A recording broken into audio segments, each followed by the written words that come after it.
Stephanie. Hi. Hi. How are you? Good. How are you? Sorry if we keep you waiting, but my camera wasn't working, so I have to do it all over again. Okay, so thank you for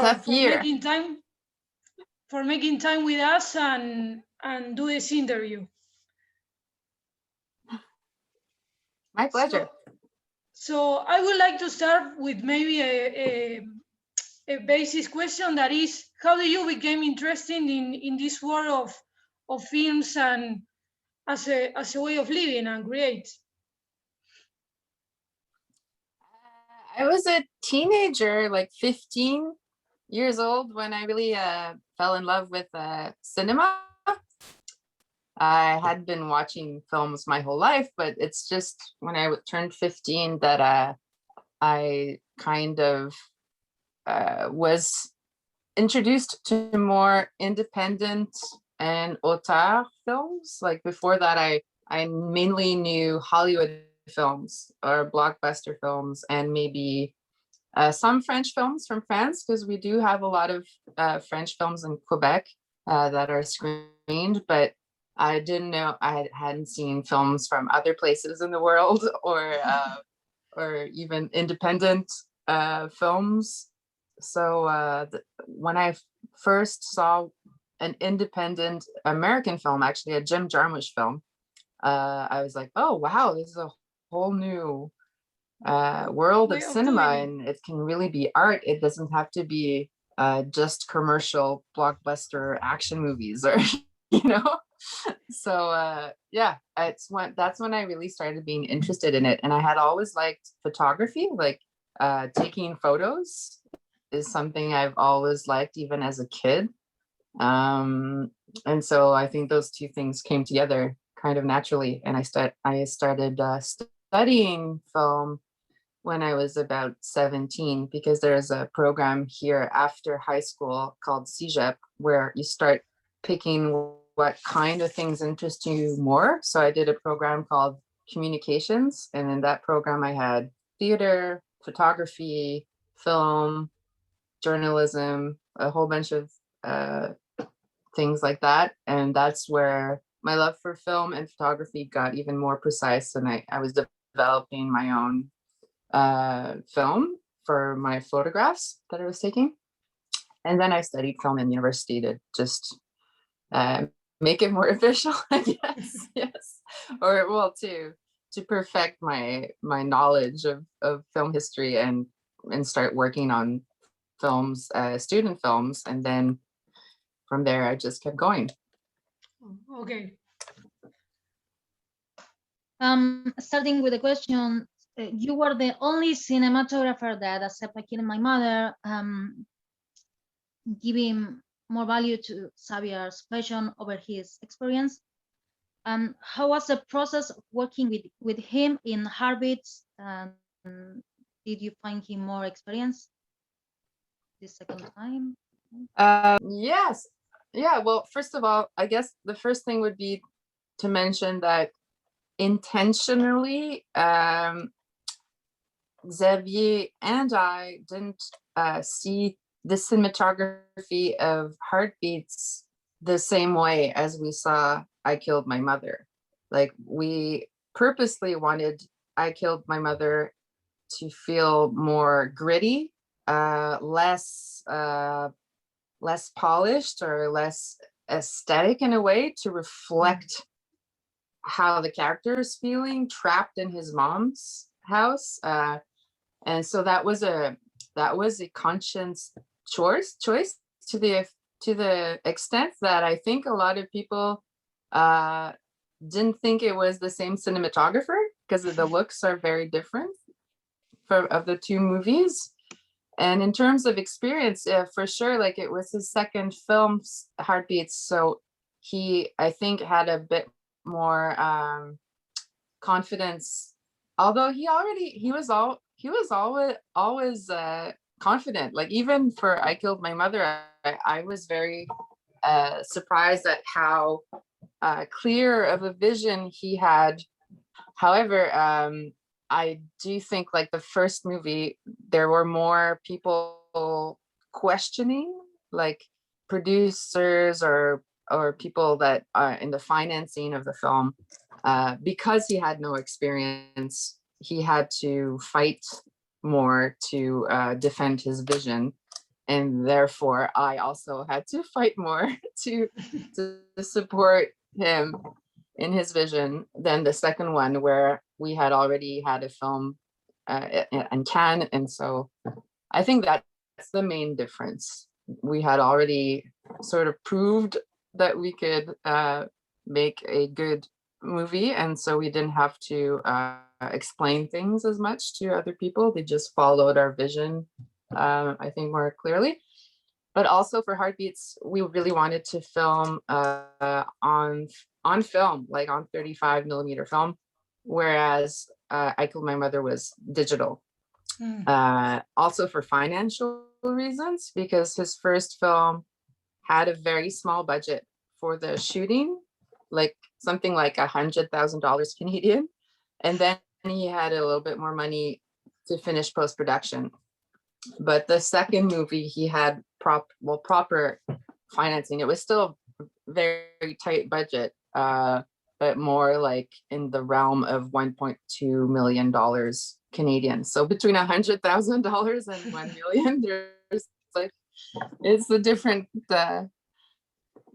different circumstances in terms of the filming. So I was also able to get a crew that had more experience to help me on Heartbeat.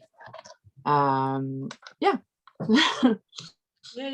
So nice, I don't know if I answered your question properly, but yeah.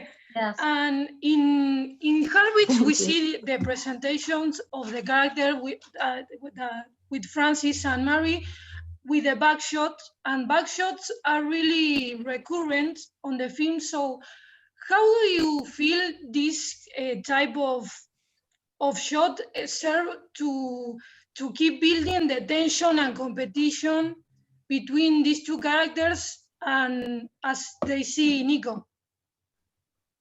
Well, I guess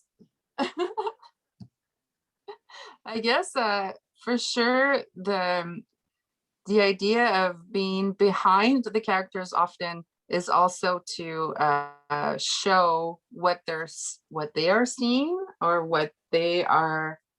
So it's kind of a device that we used to also just to not only be on the characters' faces, so we can choose those moments where we want to emphasize their emotion, and for those moments we're on their face. But for the competition between the two characters, I think it's simply like at the right moments to see both of them at the same time. Like, for example, there's the scene where there's the party scene where they're looking at the guy that they're both falling in love with, and that's a key scene for the competition in a way. And so we see both Marie and Francis is his name? I forgot his name. Yes, the character that Xavier plays.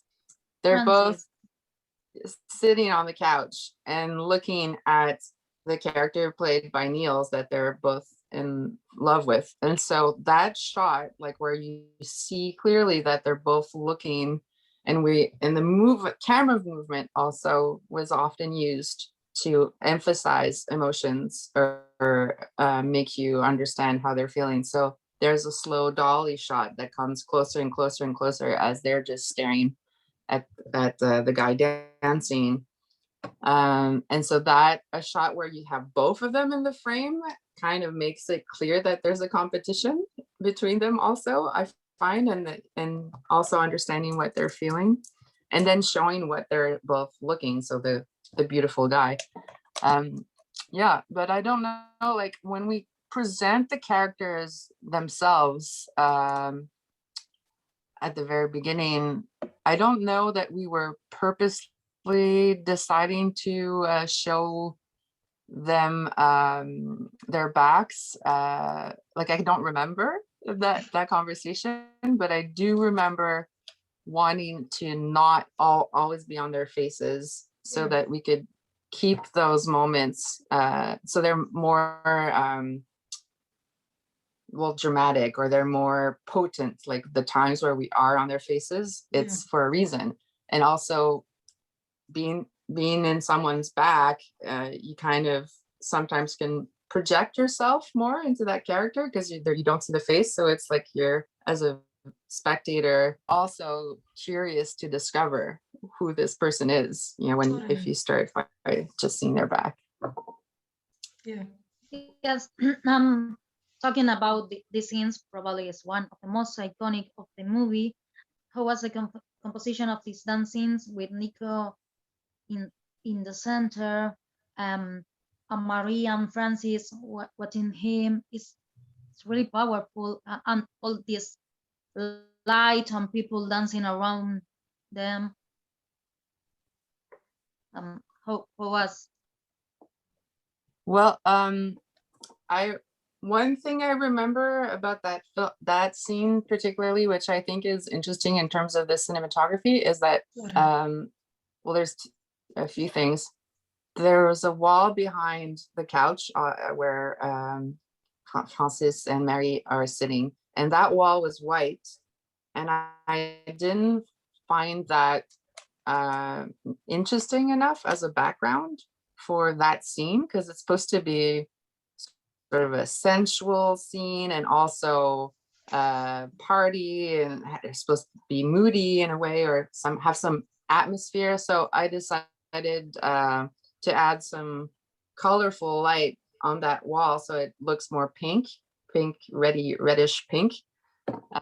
So that's one thing. And then for the composition, well, that was very clear, like for Xavier and me, that to emphasize the character who's dancing, he has to be very centered in the frame, which is reflecting how the both characters watching them are putting him like at the center of their world for a moment. And then we used a strobe light, and we were activating it manually because we were shooting on film, and if it's not synchronized properly, it wouldn't have exposed the film properly, like it wouldn't have worked. And we preferred the kind of less, like if you just put the strobe on automatic, it's just the same rhythm the whole time, and we knew what music was going to go on that piece, so we made the music play while we were filming. And my assistant, my gaffer, or one of the electrics, was physically pressing the button on the strobe light to kind of try to get a rhythm that would go with the song. Yeah, and the strobe light is a little bit bluish, like it's colder in tone, and I like that contrast with the side where Marie and Francis are, which is more red, but she's also wearing, she's wearing like a red dress, and he's wearing a blue blazer, and so the bluish light on the party scene kind of ties into the blue that Francis is wearing. So yeah, those are the different things that we were thinking about when we were planning that shot. Okay. And then I don't know if you noticed, but there's a cigarette when it's dark, like the only thing you see is like a little cigarette. But that we hadn't really thought about, but we think it's like cool how it turned out. Like it wasn't like planned, like, oh yeah, let's make sure that it wasn't planned to that extent, but I like the way it turned out. Yeah. And speaking of iconic scenes, how was the process in I Kill My Mother of the intimate scene, but with how do you handle it with the addition of the mess of the painting? How was that to shoot? It was a really fun scene to shoot, actually. It could have been strange, I think, if the actors were not comfortable, but they were, and it was just a fun thing where when in your life can you play like that with paint and not worry about where it gets everywhere? So I think it was just a very playful thing for them and for us, and filming it in fast motion also made it just super fun. I just remember it was a fun, easy scene to shoot. So sometimes people get very nervous about intimate scenes, but for this one was just the paint added a fun, almost childlike element, like as we were just throwing paint everywhere. So yeah, it was very fun. Oh, okay. We see so many scenes filmed with camera in hand. You think this served as an instrument to dig into the intimacy of this trio from Les Amours? Well, for me, the handheld camera is, if it was used for the whole film, I don't think it would have had as much of an impact. But we used it for certain scenes to make it almost feel like a documentary for little moments. Like the handheld camera makes you connect more, I find, to the characters. Like it's more, you're in there with them. Whereas when we did some shots that are more dolly or on sticks, then there's something more formal about it. So we definitely talked at length before the filming started, so that we knew already very precisely which scenes we wanted to film handheld and which scenes we wanted to film on a tripod or with dollies. Like all of those things were decided beforehand. It wasn't like a on set decision. And then yes, I do think that it worked very well. Like for, let's say there's a scene in the kitchen. It's at the party, but it's when the Marie sort of sees that I forgot Niels's character was named as what already? Nico. So bad with names. It's so far away. Anyways, the beautiful blonde guy, huh? Nico. Nico, yeah, okay, so Nico is played by Niels. So Nico is in the kitchen, and there's some other girls really judging Marie, and all this is kind of handheld. So for that moment, you feel like kind of like Marie is feeling a little bit unbalanced, like a little bit less secure in where she stands at that moment. So that's one of the reasons we shot that handheld. When we're more in the action, like with the characters, there's a very long scene where I follow Marie. This was in when they go to the country, and she wakes up and the camera is handheld and follows her for a really long time. There's 2 shots to do the whole scene, one upstairs, and then she goes down the stairs and she's looking for them everywhere and kind of feels like abandoned, or like maybe he's won like him over.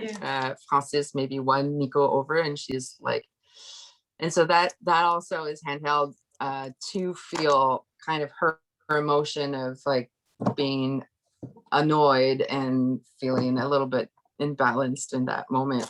And also it gives like more of a dynamic aspect to those scenes. So yes, there was definitely very deliberately chosen like when we are handheld and when we're not.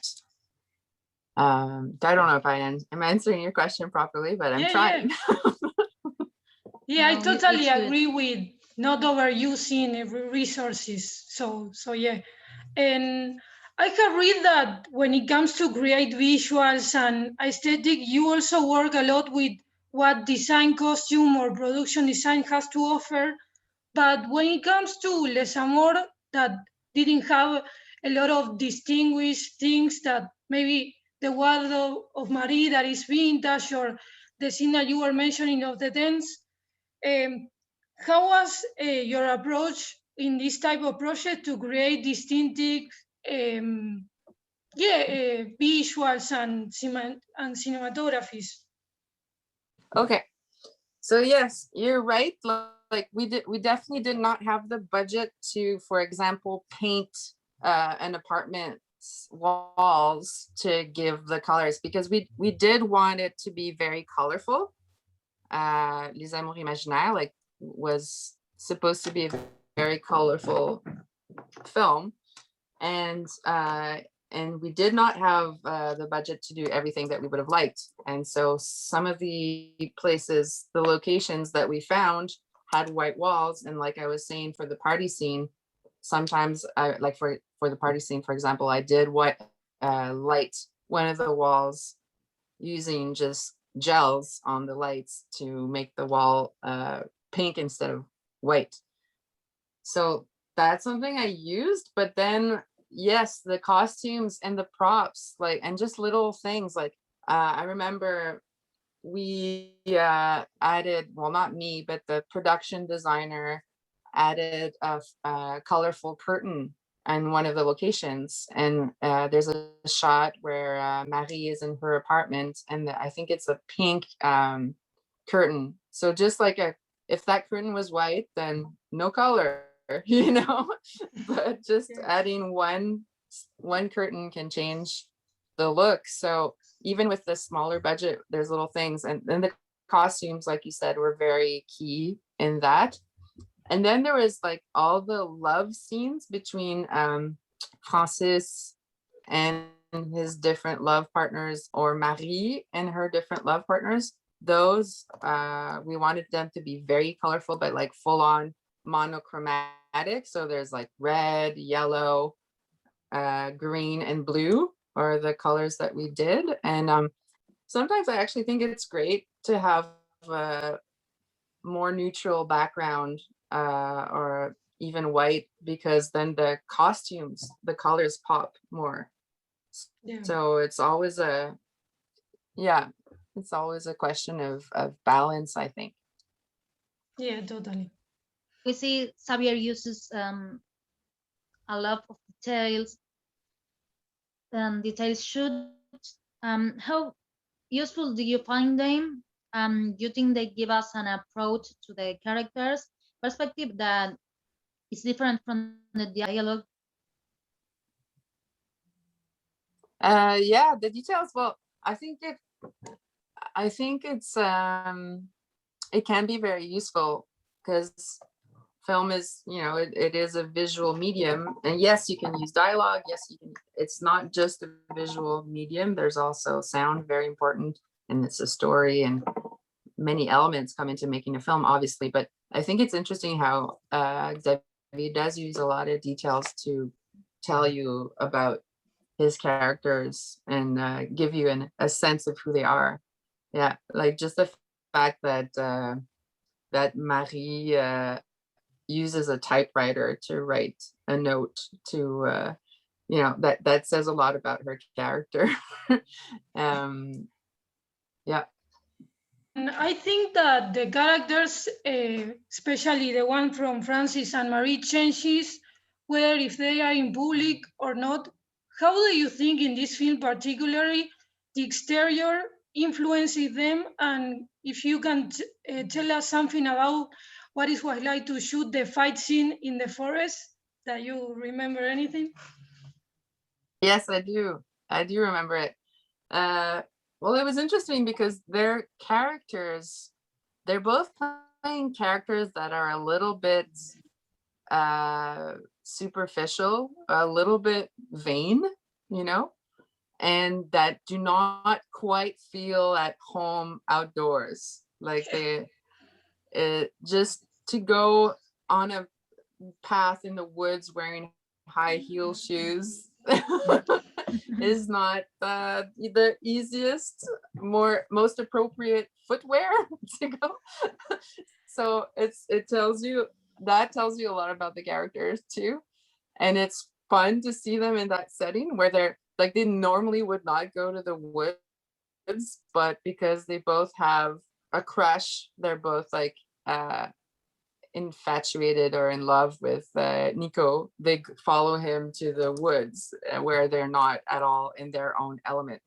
And it was a really fun scene to film because we filmed it when the sun was kind of getting lower. So I had some beautiful lighting, just natural lighting. It was all natural lighting in the woods. I think I had one reflector, like one bounce, and the slow motion, I thought. And also knowing, again, once again, the music was so important in this movie. So often we knew what song was going to go. Like Xavier had already picked out what songs he wanted, and we would listen to them on set. Sometimes not during the actual shot because we needed to take live sound, but other times it would actually play during the shot if it was, for example, shooting slow motion and no dialogue, and we knew that we didn't need the live sound. So yeah, the music was very key. Also for my camera movements, just listening to the rhythm of the song and imagining how it would work out. And that was one scene in the forest because we knew there was a lot of slow motion and there'd be some music on top. But it was very fun to film it, actually. It's just a great feeling when you're working on something that you believe in, like that you think it's a great script, and that you actually get to do work that you're proud of, because it's not always the case. Like sometimes we're just rushed and we're just trying to get the day done, and it feels like you can lose sight of the fact that it can be art, and also having the creative freedom to do certain things. Like that's when I'm the happiest, and that's why that film will always be one of my favorites that I've done. I've been lucky enough to do other films that I'm very happy with and proud of also, but it's not every day that we have such a that special feeling of, oh, I think this could actually become like an iconic film. That's rare. So nice to hear Yeah, that. totally. What is it like to work with Xavier? Because he's a director, but also he acts. Yeah. So what was interesting is that he would often ask me and certain other people on set for our impressions on his acting after he would do a take, because he needed someone to kind of give him just that, well, direction in a way. Not that I'm not saying that I directed him, but he did ask for my opinion. Like he would ask me, what do you think? You think that was good, or should I change anything? So he did work in a very collaborative way, which I thought was really cool. I don't know if he still does that because it's been many years, and maybe now he also now it's easier to record. Even if you're shooting on film, it's easier to record what you're doing on video and watch it back. Like he would do that for since we've shot digital on I Killed My Mother, he would often take a moment to watch a scene that he just acted in so that he could also judge his own performance himself. It was really nice to see how he could easily navigate those both things, like directing and acting. And he's very much attentive to his actors also, like making sure that they are well surrounded and guided and feel comfortable. Like that's at least how he was on the two films that I did with him. Oh, okay. And you were mentioning something about the slow motion scenes, and I wanted to ask that many of them take place at the street. For example, Mary walking in. They were difficult to get. Maybe, I don't know, someone crossed the shot and ruined it. How was that? No, it was actually, well, we always tried to have people working for the film just outside of frame to try to stop people from going in the shot at the wrong moment. So that worked very well. It wasn't actually hard to do either. And also because of the limited time and budget that we had for the film, it was all those outdoors daytime scenes are natural light, just sometimes like a reflector to bounce or something, but I didn't have like a big setup. It was very fun to film outside on a beautiful day in Montreal. Yeah, we were lucky because that's the thing, when you have a lot of outdoor scenes and you don't have a big budget, you're kind of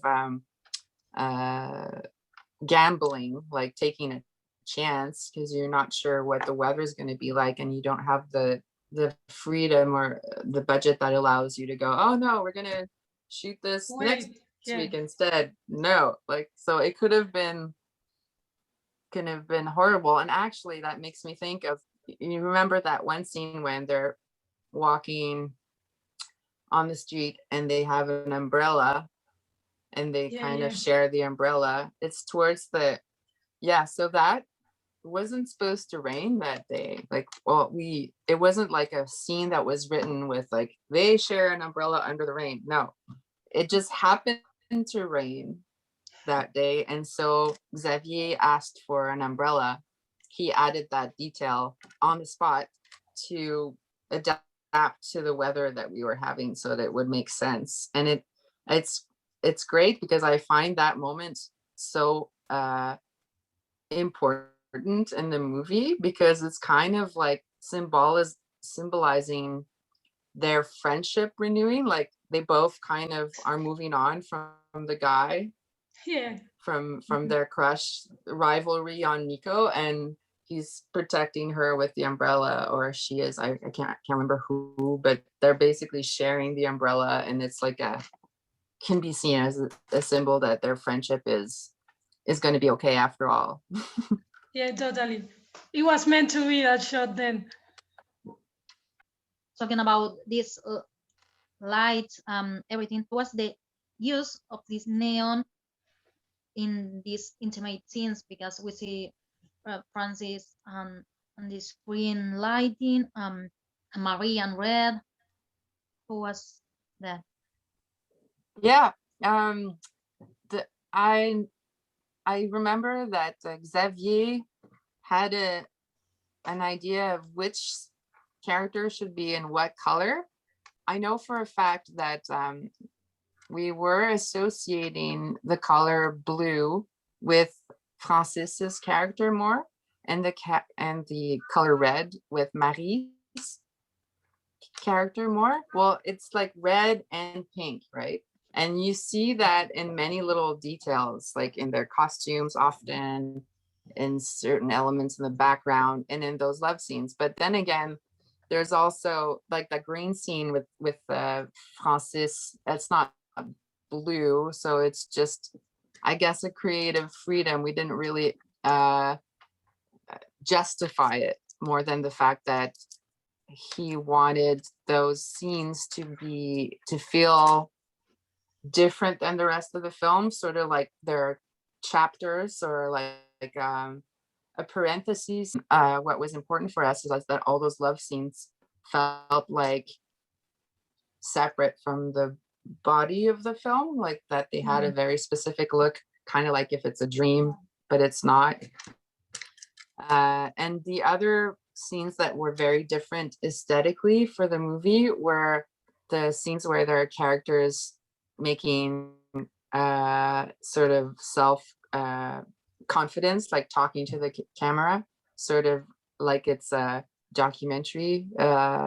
So those the only zooms that are in the film, and that are supposed to feel like more like a TV, not necessarily TV, but yeah, like if you're interviewing someone and you're doing it more a reportage style, so with a zoom lens that, and you're finding focus and that kind of thing. So those scenes are also very different aesthetically and feel like, and should feel like a little chapter or a side note. Yeah, okay. Do you think that I Killed My Mother, Les Amours, Imaginaires, aged well? Yes, there old movies now. Yeah, I know. I actually do think so. I mean, it's very subjective thing. But yeah, I still, especially maybe les amours imaginaires, I have a slight preference for it aesthetically, just like for the cinematography. But when I look at I Killed My Mother, I still think it's pretty cool because we did things that were very new back then, like just to have these unconventional framings that now I see everywhere. Like TV shows do it all the time, and it's like not special anymore. But when we did it, it was like so. So I'm kind of proud about that. And in that sense, like I think it did age well. It's like, okay, so I guess we were a bit avant-garde, you know, but yeah. Yeah.